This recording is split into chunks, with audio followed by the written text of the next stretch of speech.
Please subscribe and press the bell icon. अस्सलाम वालेकुम, welcome to my channel. आप देख रहे हैं टेस्टी फूड विद साइमा। कैसे हैं सब व्यूवर्स? उम्मीद है आप सब लोग ठीक होंगे। अल्लाह पाक आप सबको ठीक, खुश और आबाद रखे, आमीन। आज आप देख रहे हैं मौसमी का सीज़न जो है वो शुरू हो चुका है। मेरे किचन में बनने जा रहा है मौसमी का जूस। मैंने लिए मौसमियाँ, उन्हें छीलका उतार के काट लिया है 2 हिस्सों में। तो चलिए अब जूस बनाना स्टार्ट करते हैं। बिस्मिल्लाहिर्रहमानिर्रहीम। जूसर मैंने सेट कर लिया। अब मैं इसके अंदर 2-2 पीस जो है वो डालती जाऊंगी और जूस बनता जाएगा। एक तरफ इसका प्लम और दूसरी तरफ इसका जूस निकलता जाएगा। कुछ लोगों को शिकवा होता है कि इस मशीन में जूस जो है वो हमारा कड़वा बनता है, तो वो हैंड वाली मशीन के साथ बनाते हैं। लेकिन इसके लिए बेहतरीन टिप ये है कि आप बीज जो है उनको रिमूव कर दें, तो आपका जूस कभी भी कड़वा नहीं बनता।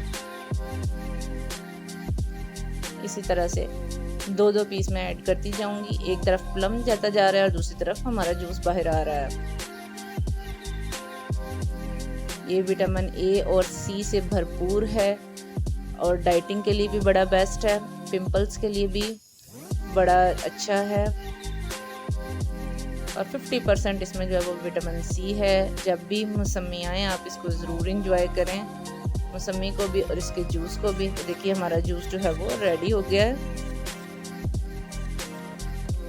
अब मैं जूसर को करूँगी बंद। बहुत ही इसका अच्छा सा खूबसूरत नेचुरल सा कलर जो है वो नज़र आ रहा है। अब मैं इसके अंदर थोड़ा सा काला नमक ऐड कर रही हूँ अपने टेस्ट के हिसाब से।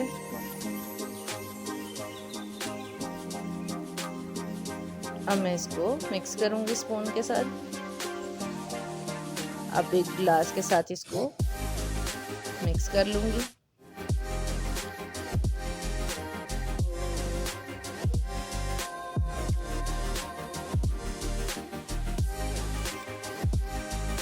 जूस हमारा जो है वो अच्छे से मिक्स हो चुका है। अब मैं इसको गिलास में डाल के आपको इसकी फाइनल लुक दिखाती हूँ। मौसम के हिसाब से मैं इसमें आइस जो है वो ऐड नहीं कर रही, क्योंकि सर्दी के मौसम में मौसमियाँ जो हैं वो आती हैं। तो देखिए बहुत ही ज़बरदस्त किस्म का हमारा जो है मौसमी का जूस पीने के लिए रेडी है। 1.5 दर्जन मैंने मौसमियाँ ली थी। इसमें 3 गिलास जो है मेरे जूस के रेडी हुए हैं। 2 मैं आपको सर्व करके दिखा रही हूँ। देखिए अगर आपको मेरी आज की वीडियो अच्छी लगी हो तो प्लीज़ इसे ज़रूर ट्राई करें, लाइक करें, मेरी वीडियोस को शेयर किया करें। और जो अभी तक नए हैं मेरे चैनल पर, प्लीज़ उनसे एक ही रिक्वेस्ट है कि मेरे चैनल को सब्सक्राइब किया करें, ताकि कोई भी मेरी नई वीडियो जो है उनसे मिस ना हो। तो मिलते हैं किसी नई और अच्छी सी वीडियो के साथ। तब तक के लिए अपना ख्याल रखें, मुझे दुआ में याद रखें। अल्लाह हाफिज़।